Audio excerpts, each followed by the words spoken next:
pitch. Hill.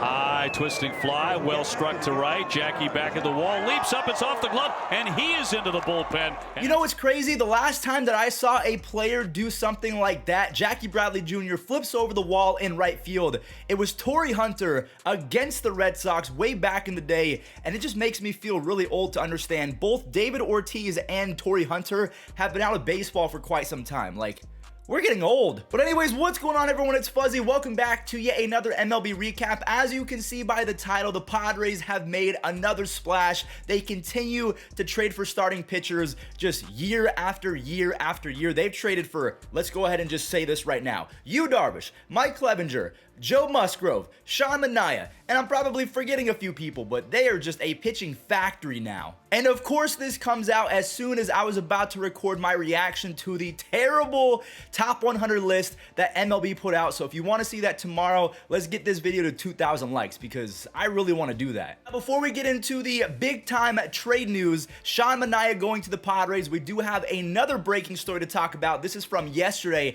Bobby Witt Jr. has been officially called up to the big leagues. He has made the opening day roster for the Kansas City Royals. To me, he is the closest thing that I've ever seen to Mike Trout. Just his swing path and the way that he steals bases, even that little hand guard that he has on, he looks like a mini Mike Trout. So if you're gonna go to opening day, make sure that you use code Fuzzy on SeatGeek to save yourself 20 bucks off your entire order. Now, speaking of saving money, Cleveland just saved a ton of money because Emmanuel Clase has been locked up for the next 5 years. He's getting paid $4 million a year, a total of $20 million, and they're trying to do the same with Jose Ramirez J-Ram. They offered him an extension, a 4 to 6 year extension worth about $22 million a year. That is a slap in the face for one of the 10 best players in Major League Baseball. Even as a Guardians fan, I understand that J-Ram is worth $30 million a year. So you locked up Clase, you have Bieber for the next 3 or 4 years.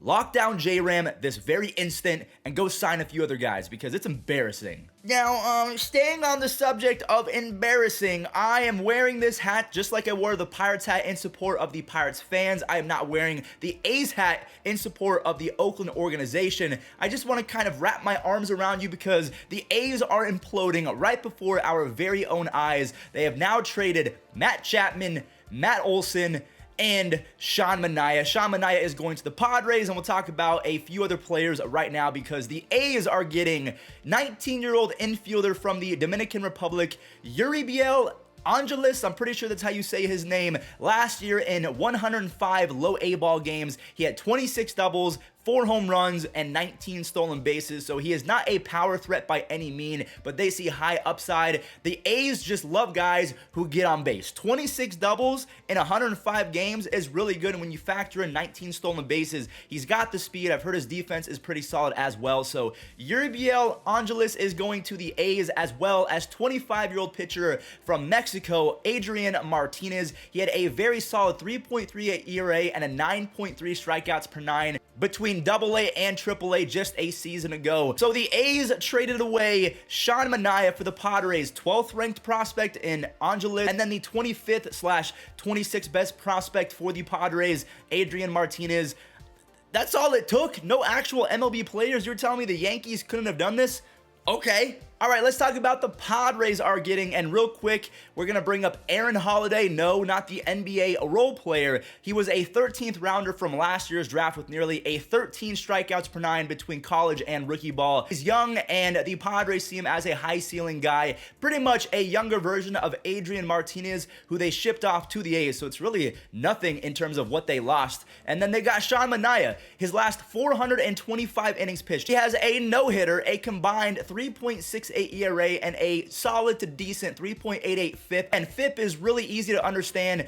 Fielding independent of pitching. So the pitcher, without all of his fielders, how well is he at striking out guys, limiting walks, and limiting home runs? So he's pretty good at that. Sean Manaea had a career high 9.7 strikeouts per 9 in 2021. So that's evident that his stuff continues to get better and better. And the Padres, what are they known for? I mean, kind of aside from Yu Darvish last year, he regressed. They're pretty much known for turning average pitchers into better than average pitchers. Blake Snell won a Cy Young. Actually, that was with the Rays, and then he got worse. So maybe I'm just talking out of my butt. I guess the biggest example that I can provide is Joe Musgrove. Joe Musgrove got even better, but he was showing signs of improvement when he was back with the Pittsburgh Pirates. So again, maybe I'm just talking out of my you-know-what. So like I mentioned in the intro of today's video, the Padres have Yu Darvish, Joe Musgrove, Blake Snell, Sean Manaea, Mike Clevenger, Chris Paddock, who they have been shopping around like crazy, and then of course Mackenzie Gore, who once upon a time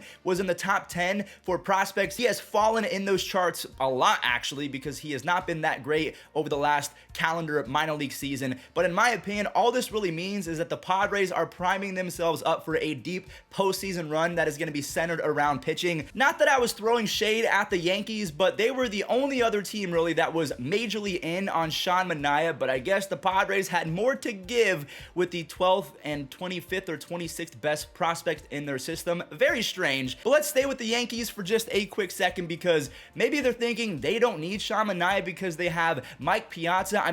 Kyle Higashioka. The dude has 7 home runs now in spring training. He is looking like prime Johnny Bench, Mike Piazza, Roy Campanella. Obviously, I don't believe that this is going to continue into the regular season, but they traded away Gary Sanchez for a reason. Ben Rortvedt, who they got from the Twins, is injured, so Kyle's going to be the guy going forward, and right now he's locked in. Now, one more clip from the Yankees I do want to show. Eddie Rosario was playing right field, obviously, for the Braves. Our friend Joey Gallo hits a rocket, and then this happened. First pitch hammered out to right on a laser to right field. That's caught. The runner is tagging. Rizzo tags and throws it out. In the year 2022, I don't understand why people still run on guys like Eddie Rosario, Joey Gallo, Jackie Bradley Jr. It's just not smart. Well, everyone, that is going to do it for today's MLB recap. I was not expecting to make today's recap because I really wanted to make that top 100 reaction video. So again, 2,000 likes will come out with that tomorrow. Remember to use code Fuzzy if you're going to any opening day games or any spring training games to end the year. Thank you all so much for watching. And to end today's video, let's show off some other sick web gems. And I'm picking it up. Yeah. Oh, Sepulveda, what a play. Landing is going to hurt. Ouch. But feeling like catching that baseball is more important. It's compact. Brock gets this one again, and a dive by Kike Hernandez to take away a hit. It's good in the Dodger uni. This one shot to short right field, and this one is going to be caught. Very good jump coming in. Towards the hole, Horner, jump throw. Nice play. Simmons and the ailing shoulder. Nico Horner, likely the opening day shortstop.